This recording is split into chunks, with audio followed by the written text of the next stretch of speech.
Hello, this is your girl Annette, and we are here sharing the experience of Peace Corps volunteers. Today we have Hannah, and before I introduce you to Hannah, I'm going to share a little bit about Peace Corps, its mission, and its vision.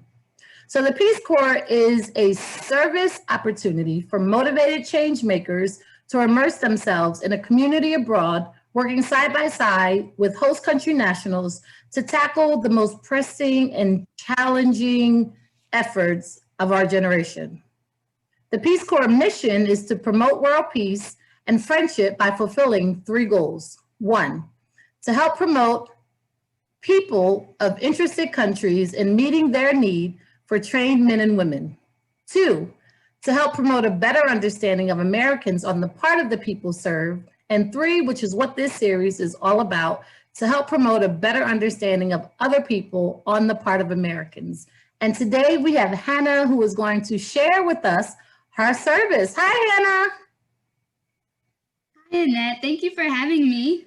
It is my pleasure. I am so excited to hear about your service. Let everybody know where you served and when.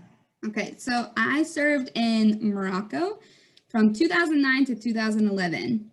And if you can imagine, that was right at the end of the 2008 housing recession. So I missed everything that was happening in the US. Wow. Yeah, so it was kind of good timing, to be honest with you, because a lot of people were having a hard time finding jobs and everything. And Right. so I was out of the country and serving my country as a Peace Corps volunteer. So it Nice. worked out, yes. So at the time, Morocco had 4 different programs available. They had health, environmental, environment, small business, and youth development. Okay. As So part of your service, did you do a little bit of all of them, or were you just with one of those programs? So just one of the programs, and so they had them staggered. So health and environment volunteers came in together, and then the following year, small business and youth development came in together. Oh, So okay. it's interesting because we would overlap each other. So a lot of times, your your best friend that you would make would like leave in a year and a half, because she was a small business volunteer who lived down the road from you. But Morocco has a long history with the United States and also with Peace Corps. Morocco was the first country to recognize the sovereign United States back in the day when we declared our independence. Oh, Yes. that So, as you guys know, Morocco is has the monarchy. They have the king as well as a parliament who work in tandem. in the community in which you served, was that applicable as well? Because I know in like Swaziland, they have the king, and I guess what he says still supersedes what the parliament says. Is that the same for Morocco? Yeah, pretty much. I mean, he's more of a figurehead for certain things, but he certainly has like the final say on stuff. And there's a portrait of the king everywhere. So every house has a picture of the king, every business. A lot of times, cab drivers, there would be like a small picture of the king, and my favorite one was him water skiing. There was all different ones. There were great pictures of him. He's very active. Nice, I can tell. I don't even think I've actually been water skiing. But so were you with the business program or the youth and health program? So I was with health. Okay. My background was in physiology, and I had done a number of different volunteering with different things. So health volunteers we're working on food safety. We're working on maternal and child health, vaccinations, a lot of like kind of basic as far as sanitary cleanliness, that kind of thing. Because Right. we're talking about basic stuff where people can get sick from, cutting chicken on a cutting board and then putting your veggies on top of the same cutting board, that kind of stuff, right? Okay. Um, you know, oral fecal transmission type of stuff. So, Okay. And with the overlapping of the business and the health, did they like cross paths in terms of like programming and like partnering with some of those other volunteers, or not so much so? So the environment and health volunteers, we got placed in the bled, and the bled is Moroccan for the country. So we were out in the sticks. I had friends who did not have running water, did not have electricity, had to go and like get their water kind of thing. I mean, there was obviously varying degrees of living conditions. Right. And the small business and youth development volunteers had to be somewhere that was a little bit more industrial, kind of built up, modern. So they were placed in like slightly smaller towns or cities. And so they had it nice. They had some really nice things. They had like couches, You said a couch? water. Did you say a couch? Yeah, Furniture? like real furniture.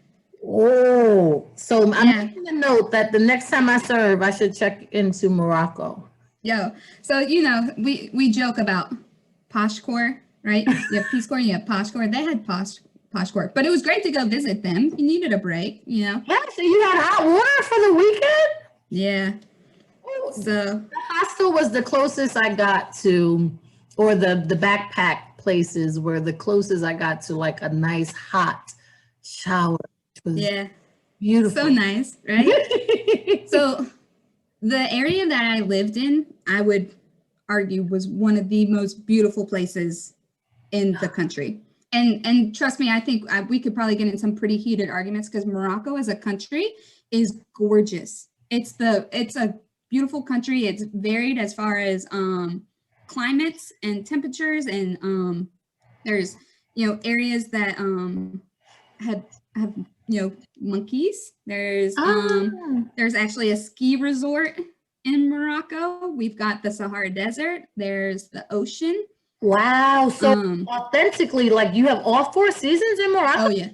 Oh, absolutely. Not only all four seasons, but like a varied climate. It's very akin to California. As far as like not only in like geographically, but like Right. its shape, and then also its diversity. So very cool. Okay. And then and obviously there's different dialects spoken throughout the country.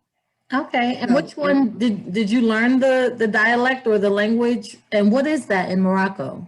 So you've got kind of two divisions, I guess. You've got the Berber people, which were kind of the original people there. Across North Africa, you will find Berbers from Morocco to Egypt, speaking very similar and yet different language, right? So we spoke Tamazight. Tamazight? Got some guttural, right? Yeah. Or also Tashel Hate. Hate. Yes. So and so that was by region pretty much. Darija is pretty much Arabic. That's Moroccan. Okay. That is just Moroccan Arabic. It's called Darija. Wow. Did you have to learn like pieces of all three because of where you were? I mean, there was survival language, right? So learning enough Darija in the big cities, because in the big cities, nobody's speaking Tamazight, right? Okay. And then, of course, when I can't think of the right word in Darija and I pop into Tamazight, and the cab driver is like, "Why are you speaking my grandmother's language? Who are you? What are you doing?" And I was like, "Oh, I'm with Peace Corps. Hi," And then they would invite you to tea or lunch, or you'd have this long conversation that was so nice, because I think one thing about Morocco was the hospitality. Okay. Was genuine. It was across the board. People there are just very kind. They would open their homes to you, open doors. There were blankets, stereotyping, generalization. Morocco is incredibly friendly, very, very kind. Okay. We also know that, tourism has been a part of their, their economy for, Right. you know, for eons, just because it's so close to Spain that Europeans have been coming and visiting Morocco, exploiting Morocco, forever. So French is the second most widely spoken language there. Wow. Yeah. So That is everybody will speak to you in French as well. They're going to assume that you're French. Yes. that's a lot. So in your CBT training, what language did they teach you or like introduce you to? All three or four? No, I mean, really, they want you to go, hard and heavy in this native Berber language. Okay. That's what you're going to be speaking. A lot of times, you're going to be working with women. Unfortunately, women aren't given as many opportunities for education, advancement, that type of thing. So, Right. and that's where you're going to learn. You're going to learn French. You're going to learn some English and that kind of thing in middle and high school. And so, there were people in my host family, girls in my host family, come, fourth, fifth, sixth grade, they dropped out, stayed home to help. The women in Morocco are the most hardworking, badass women in the world. They're incredible. They do everything. They typical domestic, cook, clean, take care of the family, but they're also the ones out in the fields Yep. who are cultivating the crops, right? Who are gathering firewood. And I'm talking about, there's pictures, stacks of firewood on the back of these women's backs, and they've got straps and they're hunched over, walking, 5-7 kilometers home, or with straw, hay, grasses, whatever to feed, their cows, chickens, goats, whatever at the house, they were incredible women and very strong, lovely. Yeah. I love hearing about our queens just in general, like putting in that time and that work. Even queens like yourself who are willing to take the time to go and serve like in something for the next 2 years. I'm excited. And I did not know that Morocco had so many languages, including French and some Spanish.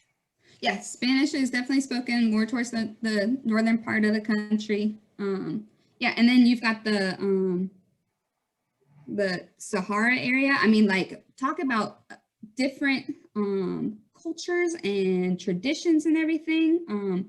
You can tell by the way that people dressed, especially women, like kind of what tribe they're from, that kind of thing. Also, they practice the women will have the facial tattoos. Okay. Does that mean they're married? So I've read different varying things as to what happened. Yes. So married, also like what tribe you're from, that kind of thing. And supposedly this started back in the day when they had the harems of women. Okay. And so these kind of big, warlords would come through and would take women from various tribes, that kind of thing, and they would mark them afterwards, and then you would go home, whatever. And so they started marking the women early as a way to trick to say them. they're already spoken for or taken, or he's already had this. Yes. So, but I mean, I can't obviously confirm that, but that was something that was told to me, which I found fascinating. So this book, this is Lords of the Atlas by Gavin Maxwell, is awesome.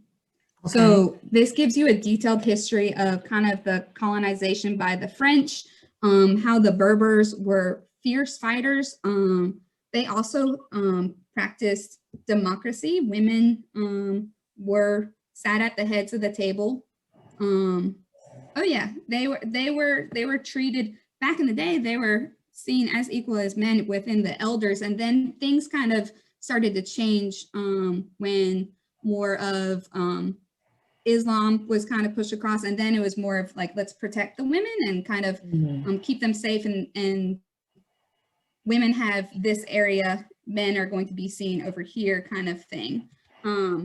But I will say that the way that they practice Islam in Morocco, and the way it was explained to me, and you know, they were very open-minded.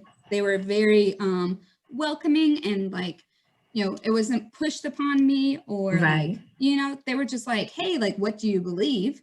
Okay. So and if you are of the book, you're okay. Right. Of the book, what's of the book? So if you can imagine, monotheistic, right? If you are Jewish, Muslim, or Christian, we're kind of on the same page. We got the same people involved, right? Yeah. We got it, you know. Now, I am atheist, but that just wasn't going to be shared. I wasn't ready. That's too big of a conversation to have. And so therefore, let's keep the peace. Let's make it easy. My family is Christian. Cool. I'm fascinated by religion. So another, you know.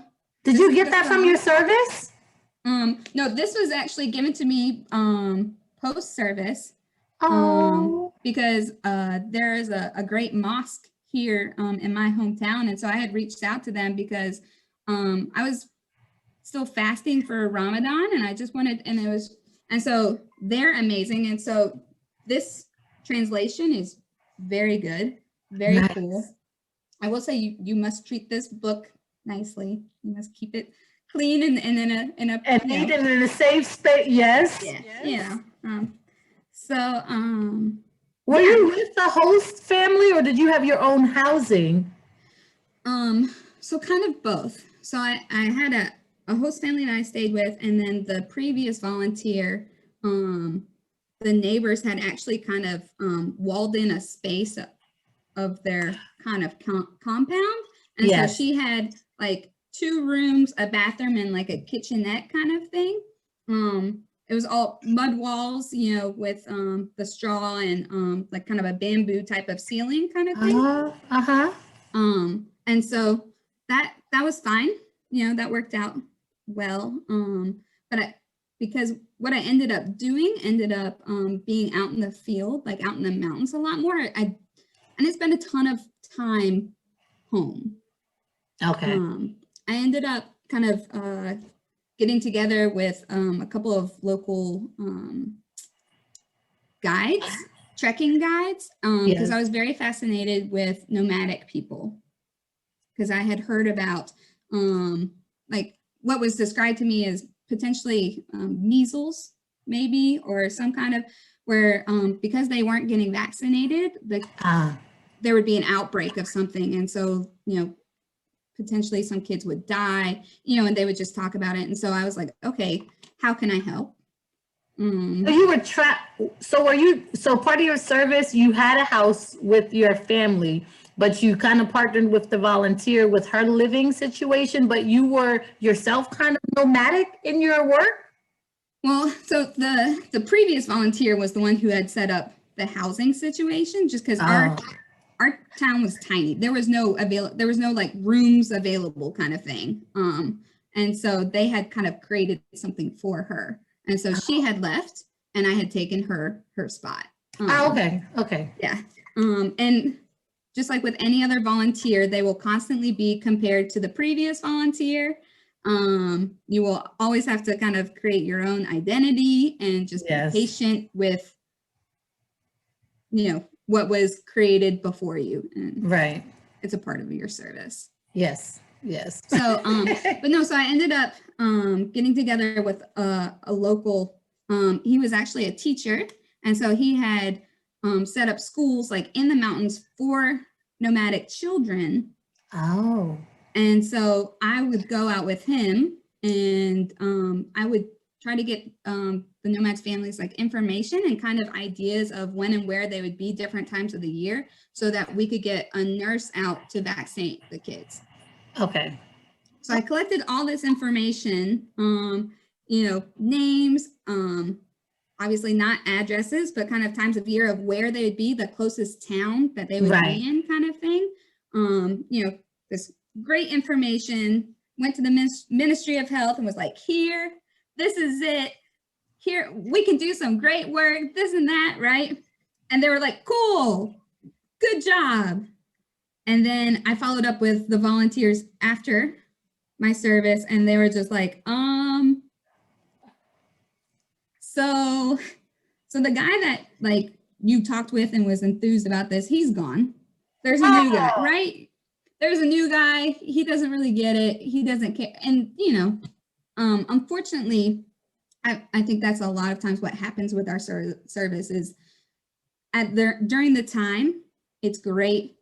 There's so much momentum, there's so much energy, and then the sustainability part, unless you find a local country national, right, who is just as enthused and just as much behind it. And sometimes you do, sometimes you find those people, and then sometimes they leave. And so that's kind of what happened with mine. So I have great memories of doing this and those experiences. And maybe that idea of nurses coming out to vaccinate those kids has happened. Yes, right. Or not, but either way, it started a conversation. And I was talking about the women being badass. You should see those children running up the mountains barefoot, hard as can be. These kids, I mean, they were incredible. And what was interesting is in the towns where people have access to like refined sugar, candy, that kind of thing, oral dental health is a major issue. And these families up in the mountains that just don't have that, I couldn't talk to them about teeth health. So I was like, you guys are good. Your teeth are prettier than any volunteer, they look great. But it was more of the like, hey, let's talk about, vaccines. Let's talk a little bit about, what to do when you're sick kind of thing. But I'm talking about hardened kids. Like I remember picking up this one like 2-year-old, and I felt the bottom of her feet, and they were like calloused, like a 2-year-old that had just calloused feet. She didn't have little shoes, and there was sharp little rocks, and that was it. Wow. It was amazing. Oh, it was very cool. And very lovely people.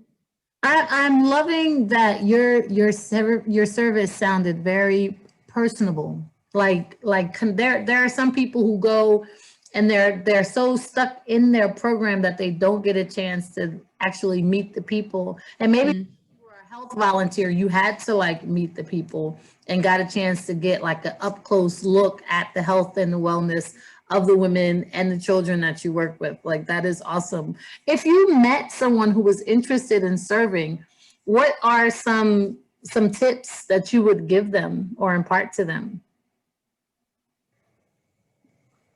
Patience. Also, it seems like the rest of the world tends to be a lot more blunt with their language. They tell you exactly what they're thinking. I remember being pretty much told like, oh, like you're getting fat. And I was like, yes, I am. Thank you so much. They're like, oh, you really like the tea, don't you? Yes. And mint tea, Moroccan mint tea is very famous. And it is like 1/3 sugar, mint leaves, and hot water. Chinese gunpowder tea. It's delicious. If some of it would spill outside the glass, it was like sticky. Wow. I can feel it on my teeth right now. It's so good though, but patience, also adaptability. Lower your expectations. Whatever you thought you were going to do, you thought you were going to change the world, you thought you were going to come and impart all this wisdom on these people, knock it down a little bit. One day at a time. I think we all have we all have this like great ambition to do this kind of stuff. And it's not a bad thing to have that ambition, but just don't beat yourself up if you're not reaching that in the timeline or the time fashion that you wanted to. Of course, what we always do is compare each other. And I remember comparing myself to another volunteer, and her language was great. And she had already met this person and they're doing this and everything. And I was like, I was able to buy potatoes today at my local Hanut, my local store. And I washed my underwear secretly in the river. That's a good day, like, and it's easy to say that versus like actually being in it, but like, it's got to be your own personal successes. I think what you had talked about earlier about keeping a journal, I think writing is really important, remembering those experiences and kind of keeping that, keeps your head on, I think. And then also like Peace Corps is going to have a lot of rules. And some of them absolutely 100%, but there's other ones that just will not make any sense for you. If I did not hitchhike out of my town, I would never have gotten anywhere. Nope. Yeah. I'm 3 hours up a gorge. If I don't wake up at 5 a.m. to catch that taxi that's leaving my village, right? Or it's already full, right? 6, 7 other people have already called dibs. By the way, it seats 5. And so yeah.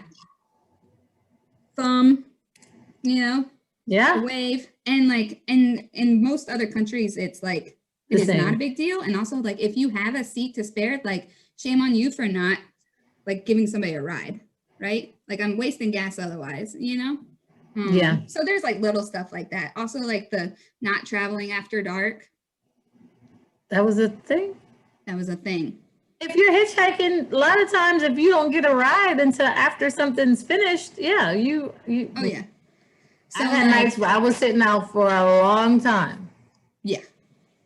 Well, exactly. And so so there were times when, we would be doing a training on the other side of the country, or I'd be helping at some kind of youth camp, summer camp or something like that. Yeah. It was a bus and a half away. I'm not going to spend a whole day, riding on a bus. I'll do that at night though, So like little stuff like that, like make it make sense, Yeah. I like that. Make it make sense. But obviously let somebody know where you're going, a buddy of yours, that kind of thing. Maybe not the Peace Corps person all the time, because otherwise you're going to get dinged. Who wants to get dinged?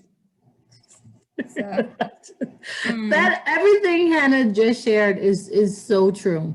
But her saying make it make sense.